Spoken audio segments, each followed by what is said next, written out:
Hey guys, Doug Giles here, Little Warriors and Wildmen action with my good buddy, Rich Whitmer. Rich, what's shaking, big dog? What's happening, Doug? Excited to be here, ready to do another awesome episode of Warriors and Wildmen.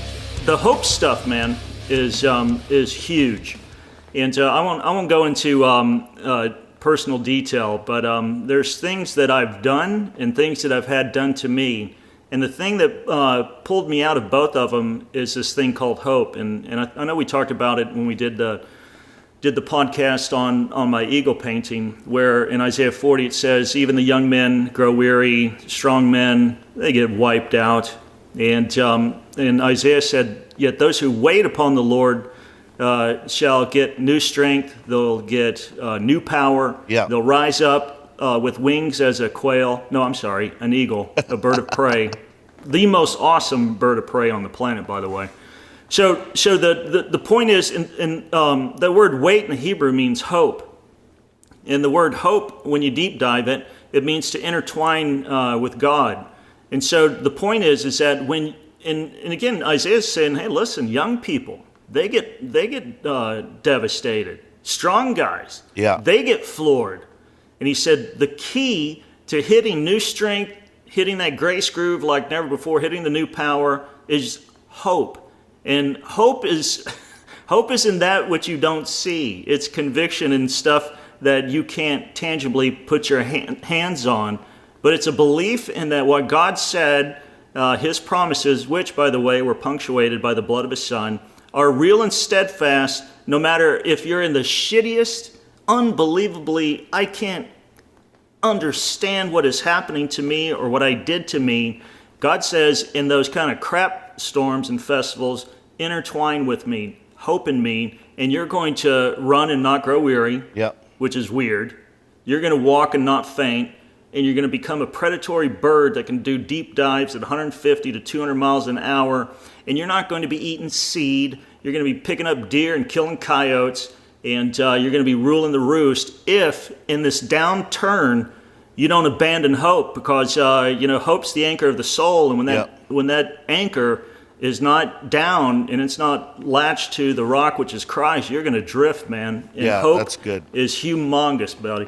Hope is, Hebrews 11:1 says, faith is the substance of things hoped for, the evidence of things not seen. And then when you put it with verse 7 in the same chapter, you could say faith is the substance of things hoped for, the evidence of things not yet seen. So there are things that we're gonna see, and that's what hope is. That's what faith is. Right. It's hope. And what the devil will do is the devil can't get your faith, but he can get your hope. And how does he get your hope? Life circumstances, attack, even Doug, he can steal your hope by when you do something wrong, bringing guilt, condemnation, even after you've repented. You can't break free from it. And he robs your hope. And when he's got your hope, he's got your faith. You can't believe, if you have no hope, that God is going to show up or for your situation. And so some of the things that can help us, when we look at Jonah disobeyed God.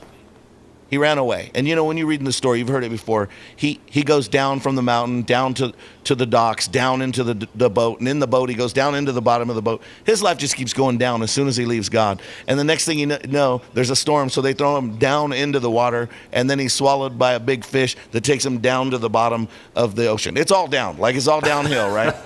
And he gets down there, he's laying there in the belly of the fish, and is like, well, you know what? My life is over, but I'll tell you, I got one thing.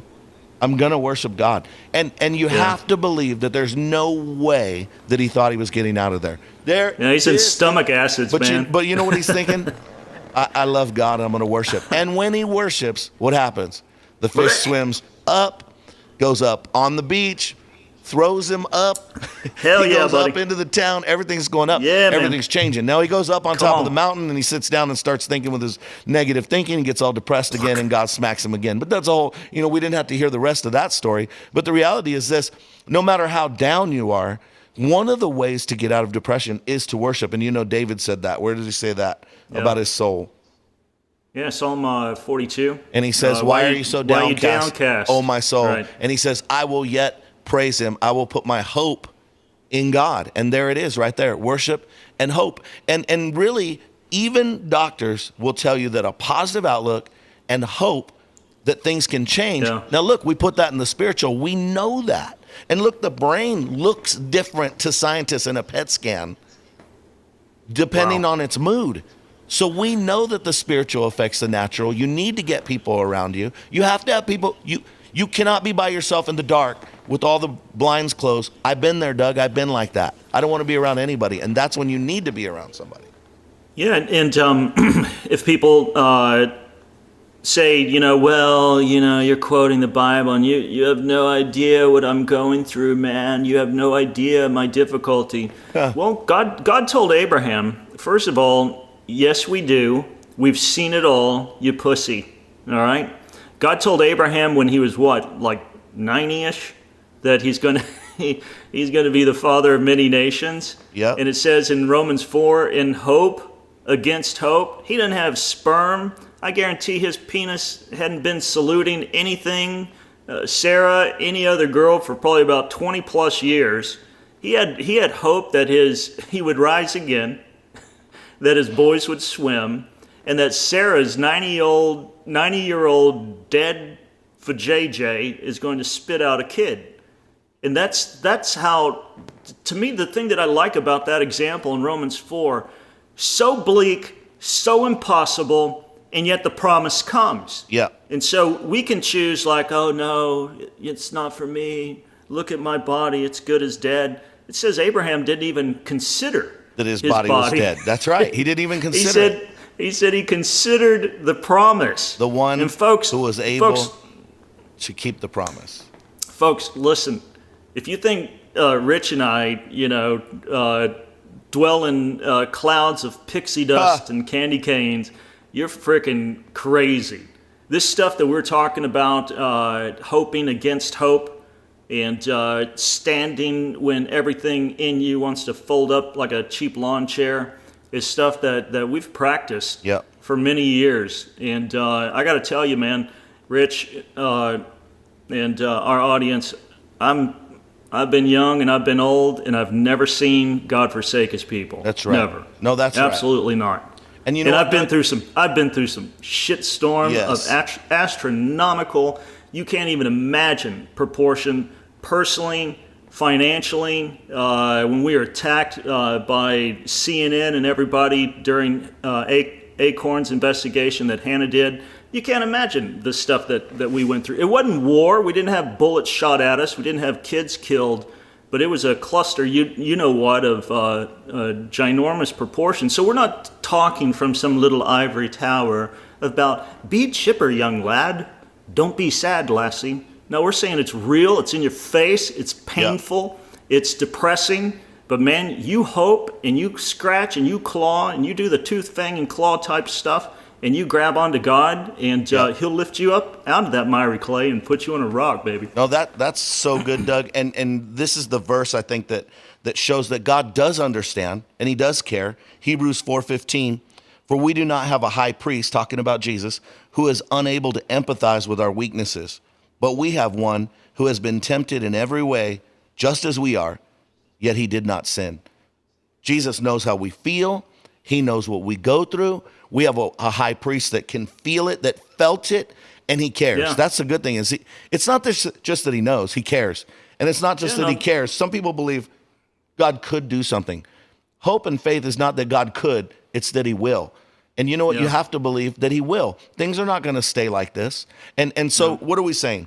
You could be depressed with a cause. Maybe you've sinned. Maybe sometimes it's sin, sometimes it's just foolishness. Sometimes it's not a sin, but you did stupid things that had negative consequences. Maybe parents have been through a divorce. Maybe you've been through a divorce. Maybe somebody close to you died. Maybe you lost your job. Those things could be your fault. They might not be your fault. Could be circumstances where you're at in your life. All of those things can cause depression. Midlife crisis can cause depression. There's so many. The weather causes depression. They've proven that with statistics. So there's a lot of things that cause depression. What we need to do is be able to recognize if I'm depressed, not having a bad day, not sad for a couple days, but if I'm stuck in it. Look, if you're stuck in it, there are some things that you can do. You know what? Exercise is one of the greatest weapons against depression. And doctors say that. That's not me. That's WebMD again, and multiple doctors. 20 to 40 minutes of exercise every single day. And Bro, then I you gotta need to eat good. You need to sleep. I gotta stop you right there, man. I'm not huge. I'm never gonna wear or win a bodybuilding contest. I haven't stopped exercising since I was 15. I mean, I'm talking gym stuff, bicycle stuff. And again, I've had my moments of moodiness, but man, you get out on these frickin' hot trails in Central Texas, and you blow through 30 minutes to an hour of just working that bicycle. It jacks you up, man. Yep. It takes you to Your another body zone. produces the stuff that you Absolutely. need in your brain, Doug. In Yeah. your brain. That's what Move doctors your say. body. That's not me. That's in your brain, Yeah, right? and again, we're talking. Say you're not Schwarzenegger, any of these other big MMA or UFC guys. Just walk. Just Yep. get off your ass and just frickin' putt around. You know. Well, you know who Nate Get it. Diaz or Nick Diaz is, right? The Diaz brothers in the UFC. I met Yeah. him and great fighters, and they're triathletes on top of that. And I was talking to Nick Diaz, and he told me, he said, "Don't ever do cardio in the gym, man. That's the most boring thing ever. Make you never want to go back." He said, "You live in Arizona, get a mountain bike, jump on a bike, take off for 30 minutes, and when you get 30 minutes, turn around, come back. Go. Just do it every day right when you wake up." And then you're talking Yeah. about a guy who's a world-class triathlete, world-class athlete, right? So it doesn't have to be, like you said, you have to go be a bodybuilder, but you got to get your body moving because it produces the things that you need in your brain, right? And then you Yeah. feel better about yourself. So you got to do that. But here's another thing. You need to get your life right with the Lord. That guilt and condemnation can go away if you get surrounded with the right people. You get at a good church. They're teaching you what the Bible Yeah, says, and and- break off that guilt and shame, man. And say you are the guilty, forlorn person who's just completely weighted down with stuff. Jesus, the only perfect person to slap this rock, he said in Matthew 11:29, he said, "Hey, are you burdened? Are you heavy laden? Yep. You know what? Come to me, and I'll take that stuff off of you. Yep. Cast your cares on me. That's right. I'll carry you. I'll shepherd you."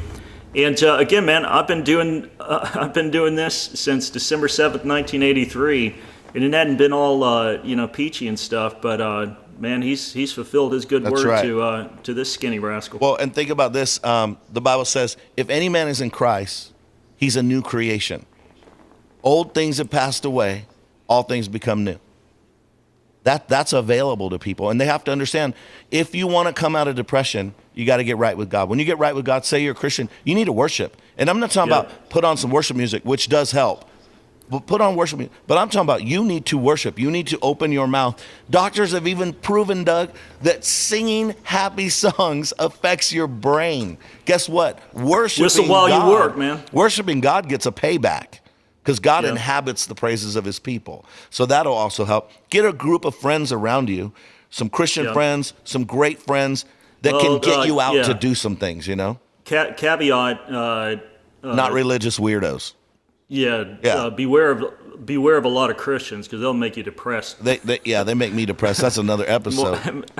Yeah. Here's But you another gotta thing eat that. good and get some sleep. Here's- Get off your freaking phones laying in your bed and go to sleep. Here's another thing. Solomon dealt with depression. I mean, all the chicks he had, all the wives he had. It's like, oh my God, what was I thinking? Richest man ever. And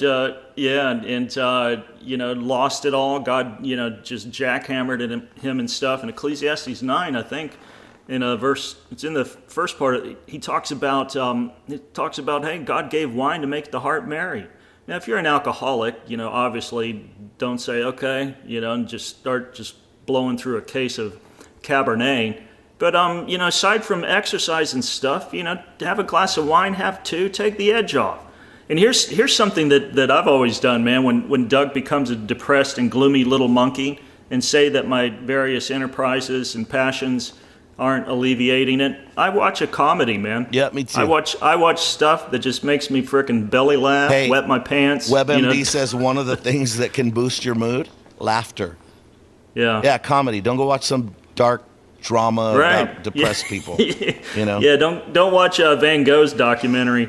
Yeah. And here's another thing, man. Is also if you're like depressed, and say this depression comes through you being jackhammered, and it looks like you being set back, or something that you're pursuing is now lost. Got to get back up on your feet, got to get back up on the horse, and read books or watch movies where the frickin' underdog is just, completely screwed, glued, and tattooed. It doesn't look like there's any visible means of support for him to get out, and yet by sheer force of will and God, he does. That kind of stuff will infuse adrenaline into your soul. And like, if you've read the Message translation, Hebrews 12, the writer of Hebrews said, listen, put your eyes on Christ.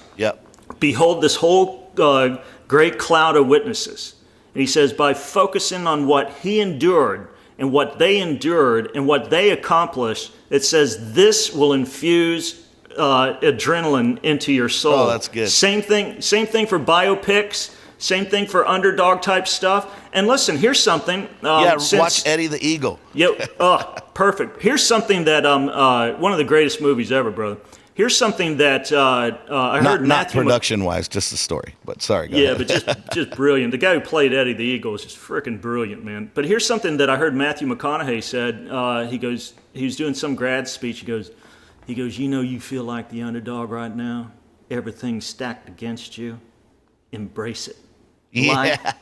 Life, the universe, everybody embraces the underdog. So I want you to embrace. You're the underdog. The cards are stacked against you. Embrace it and watch what happens. Yeah, I like that. That's good all stuff. All right. Come on. Yeah, so another thing is, some of this stuff, man, and I wrote a book about it, just quit being a pussy, okay?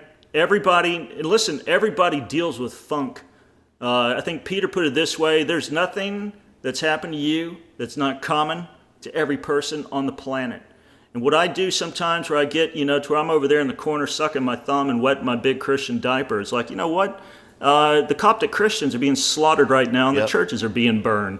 Some of the persecutions that's going over in the Philippines and Indonesia. Tough stuff, ladies and gentlemen, that some people are going through. Other folks have stage 4 cancer. Other people just lost a kid, some terminal disease when he's like 2 or 3. There comes a place where we need to stop being myopic, solipsistic navel gazers and just realize that, other people have it worse than I do. And I think you mentioned earlier in the podcast about how somebody served in Bonhoeffer. He's like, hey, I'm depressed. Looks like I'm going to get strung up by Adolf. So here's what I'm going to do. Instead of singing Nobody Knows the Trouble I've Seen, I'm going to go to work and help people. I'm going to go down to a homeless shelter. I'm going to give them my best clothes. I'm going to pump somebody else up. And I believe, who was it? Was it Spider-Man? No, it was Jesus. He said, it's in giving that you receive. So you want the good stuff coming back to your castle and to your life and to your soul? Then give it away, as a Red Hot Chili Pepper said, give it away now.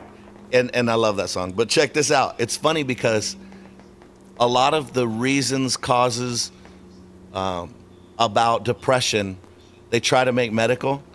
But other than drugs, all of the solutions are spiritual, whether they want to call it or not. What you were just talking about, one of the ways that you can boost your mood and get out of depression is to volunteer. And it says because in helping others, you can forget your own problems. It feels good at any age, but it may hold special benefits for older people, blah, blah, blah. The reality is what you said, that's a biblical principle. So we're not saying that, listen, I want people to understand what Doug's saying. Doug's not saying you're depressed, it's your fault, you're a baby. What Doug is saying, other people have been through harder things than you and they're making it. That's not to put you down, that's to tell you, to give you that hope. You can make it, but you have to let some people help you. If you can't help yourself, you have to let some people help you, and you can get out of it. Things can change, and you have to have hope. Rich, Joe and I, my son-in-law, we were at the cigar bar. And, actually, we weren't at the cigar bar at the same time, but we had both been in there, and we were talking about it. And I go, do you notice anything interesting? He goes, yeah. He said it's full of retirees that are freaking bored out of their damn mind. It's like, that's exactly what I was thinking. They're just sitting there like toads, like bumps on a log. All they do is golf, and all they do is just sit there and just drink, And that's other people's dream, and that ain't a dream. Yeah. No, and here they, they earned all the money. They got the nest egg. You know, they're on Boardwalk and Park Place, nice environments, little ranchettes or full-on ranches, and they are full-on depressed. And I was telling him, said, I'll cure that depression. Let's do some radical mission trips in Uganda. Let's go over with Dave Eubanks and do some outreaches in Burma and Syria, in Iraq, and I guarantee they'll feel like they're like teenagers. And again, the whole thing to get out of these funks, if you really want to. And listen, old guys, I'm 55, man, and sometimes the devil say, this is it for you. Well, au contraire. Moses was 80 when he got his call. Abraham was, late 70s when he got it initially. When he was in his late 90s, then it was on like Donkey Kong. Yeah, the history of heroes is predominantly the history of youth, but there's a lot of people that intersected with Christ past their midlife crisis that went on to do incredible things for him.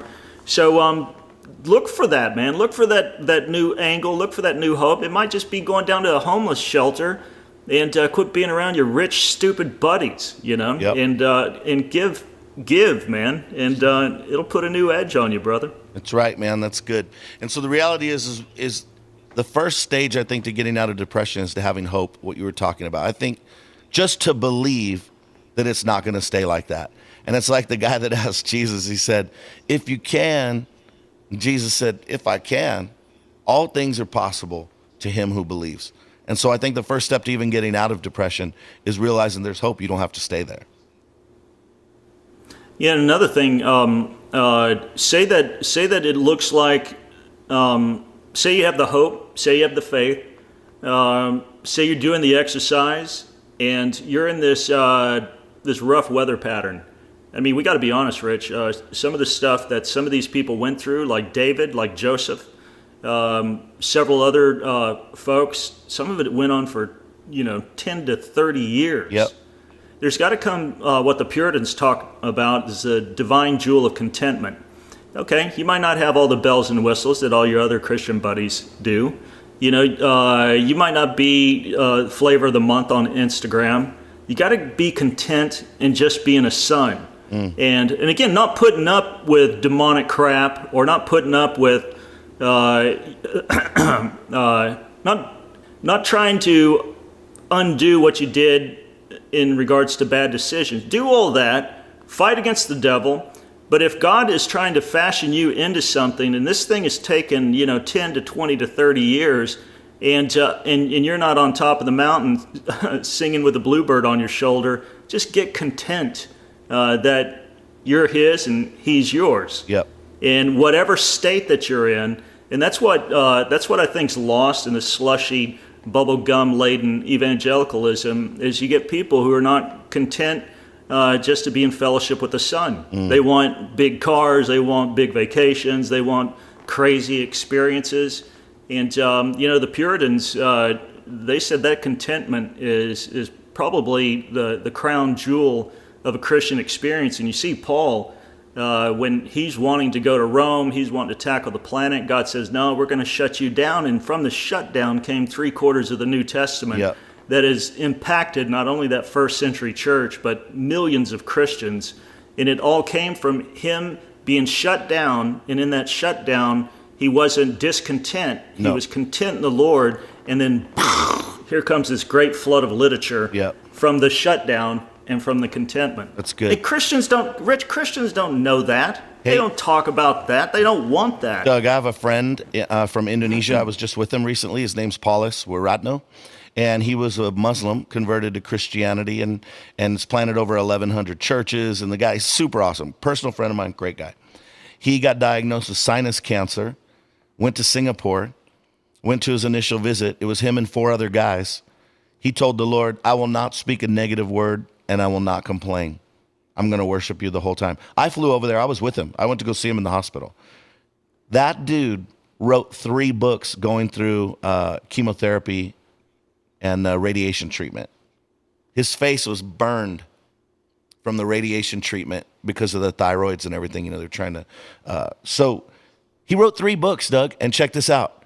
He lived all the other 4 people died. And the doctor was a Christian and said, I will pay personally for all of your medication. That doctor paid for his medication. And he said, because my grandmother told me always take care of pastors. He lived, Doug. Not only did he live, he met the doctor years later, and the doctor told him, there was no way I thought you were going to make it. He's not just made it. He's cancer-free, no remission, no nothing. The dude's full on doing more for God than he ever did. And I thought that I was so impressed and so really honored to be his friend, to know somebody that went through a trial like that with that mindset, because that's a champion. Well, here's a great point, Rich. I mean, aside from amazing testimony, is, what I've found that helped me and what's helped others is when we're going through, the meat grinder, is find somebody like that, if you can personally talk to them, because here's my point. It's like, if I want to be rich, I'm not going to ask my broke uncle how to get there. That's right. Okay, I'm going to talk to a rich person. If I want to weather storms, I want to talk to somebody who's gone through a way worse storm than I have, or at least, like you said, I mean, he writes 3 books while he's going through this. One of the books was called "Why," and he talks like this: "Why am I still alive?" That's the name of his book. One of it, is that awesome? Yeah, I love it. I love it. It's beautiful, man. I like what you said about the contentment, that sometimes things are going to be tough, and I think, because when I went through my hardest time, we don't have time on this podcast, but I was mad at God. And that led to me getting some bad places in my head, And so, but he didn't do that. My friend was an example and a champion, led the way. Well, I mean, Paul said, he goes, I've learned to be content in all circumstances. So, that don't come easy. You got to learn that. Yeah. And you got to unlearn a lot of crap. Again, you can't take your cue from culture. You can't learn that on Facebook or Instagram. Yeah. I mean, this is something that, again, and nobody talks about it, but it's the dark night of the soul. And if you're going to truly be used by God, if the contents of your ministry, your work, your life, and your legacy is going to be rich and intoxicating like a good wine, then you got to understand that stuff is not going to go from a squished grape to the bottle to the shelf within a week. No. You're going to be trampled. You're going to be bruised. Like Jeremiah said, you will be emptied from vessel to vessel. Some of the vessels will be lighter. Some of them are going to be deep, dark, and dank. But it's that richness of the experience that crushed grape goes through that makes it that $100, $500 bottle of wine when you're eating a filet mignon. It's not Boone's Farm Strawberry Hill that you can get, 5 gallons of it for like $6 or something like that. But again, that's the glide path. You got to ask yourself what kind of human you want to be. Yeah. Do you want to be rich? And I don't mean financially, but do you want to be rich, aromatic? You want to have an incredible taste left on whomever drinks of your wine, so to speak. Then it's going to involve darkness. It's going to involve crushing. You're going to have to be content to sit on a shelf for a while in the darkness, and it looks like everybody's overlooking you. But OMG, man, 20 years later, 30 years later, you're the most expensive bottle on the shelf. Come on. Here's my last thought. An old song says, the world can't take my joy. The world didn't give it, and the world can't take it away. It's a big difference between joy and happiness, too, man. Good stuff, brother. Good, man. What do you think? It's good. You think? I think it's encouraging. Somebody. I think it was challenging and encouraging. I do. Yeah, Warriors and Wildmen. Subscribe. Follow us on Facebook while it lasts. And we're What else, Rick? Like us, love us. You're the closer. Like us, love us, review us, send us a message. Subscribe to Warriors and Wildmen Tribe on our closed group on Facebook. Warriors and Wildmen. Hey, and also if I'm not responding to any of your questions or messages, I've been kicked off Facebook again. So we're trying to appeal it, but they ain't responded. So interesting stuff, folks. Interesting. Adios. All Thanks, right, man. Rich. Good stuff. See you, Doug.